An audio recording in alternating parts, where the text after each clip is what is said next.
You know Scotland better since you did the book. Was there somewhere that you went? Did you go to Outlander sites? And do you know Scotland better? That's two questions, but yeah.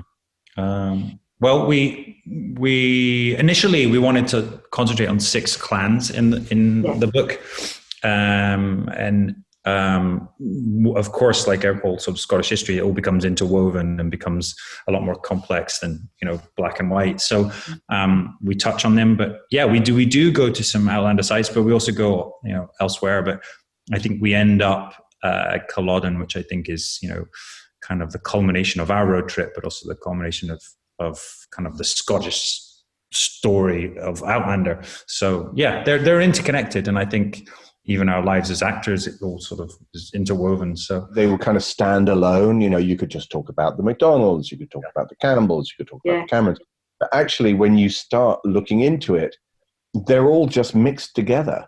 They intermarried, they fought, they fell out, then they came together, they would ally with each other, then they would be raiding each other. So it was so much more interesting, actually, than the idea that these people were living separately from each other. They were literally on each other's doorsteps. Yeah. And as a result, they were constantly feuding, a lot of them, over hundreds of years. And still are now. And still are now.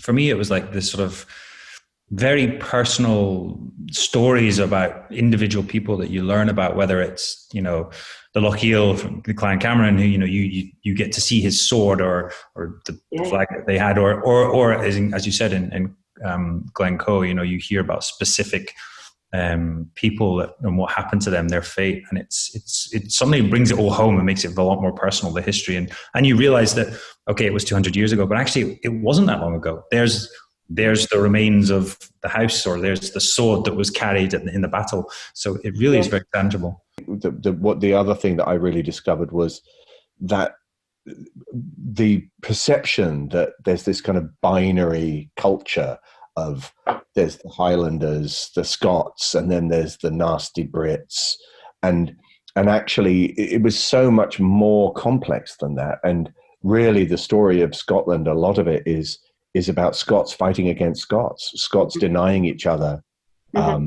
rights and land, and stealing from each other, selling each other out,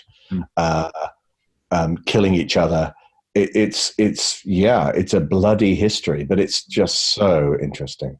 And also the landscape. The landscape is like you can drive through Scotland as we do, and you pass so many landmarks and things that you wouldn't even notice, whether it's a rock in the field or, a ruined castle or whatever. And then when you actually touch it or walk over it and learn more about it, you realize just how much history there has been and just what happened there. It's fascinating. And can you tell me what's next for Outlander? I know it's difficult at the moment because of COVID, but for the next season, when are we looking at for that? Because everybody's desperate to see the next one. You tell me, Janet. No, we are gearing up as we speak. We're definitely, there's a plan, and it's all in motion, and it is getting busy. So we will be back. It's just, obviously it's a big show, and there's a lot of numbers of people and all of that logistics. And I think we've also had to, actually shooting on Men in Kilts was almost a sort of, we were almost the guinea pigs for one of the first things to be shot in Scotland. So just seeing how it all works with social distancing and all those guidelines. So we're hoping to be back really soon. And can you tell us anything about the next series? What's in store for us? Anything about the plot, or? I could tell you, but I have to kill you. No, we are just receiving scripts at the moment. So I've read the first. I think I've read the first 4, and that's all I'm going to tell you. Okay. And will we be back in Scotland with this one a lot? Well, obviously we're still in America, Jamie, and the Frasers and the Fraser's Ridge, but you never know.